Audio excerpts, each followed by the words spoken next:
कुखुरा पनि लोकल हुन्छ ओहो ब्रोइलर कुखुरा लोकल भइसक्यो सेब आर्के लामाले पकाएको मासु ब्रोइलर कुखुरा लोकल लोकल ओहो लोकलै पकाए के हुन्छ होला लोकल पकाएर फेरि ब्रोइलर त हुँदैन त्यो त अलि हेर्ला ओहो ल बब्बल देखेछ यतिको थाली सेट गरेर दिनु पर्यो मासुको अब आयो राइसको पालो हो हात नपोल्ने जम्की जम हातले नै है हातले नै जम्की जम हातले नै ल राइस ट्याक्क लगाएर लो राइस आइसक्यो राइसको पालो आमामा बब्बलै आइसक्यो राइस त हो यसलाई यहाँ नि यो हामीले राइस हाल्ने बेलामा जहिले पनि यो बिचमा खाल्डो बनाउने अनि यसरी घोप्टाउने बेलामा के हुन्छ भात यसरी फुट्दैन अनि यो समय भयो भने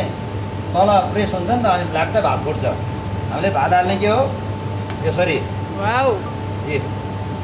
यसरी च्याट्ट यो बिचमा खाल्डो बनाउनु गरी टक्क आइसक्यो हो यसलाई यति गरेपछि यहाँ खै ट्याक्क लगाएर वाउ अनि जाडो महिना छ भने यतिकै लगाएर दिने यतिकै लगाएर दिने जाडो महिना किन चिसो हुन्छ नि त भात अनि यसलाई के गर्ने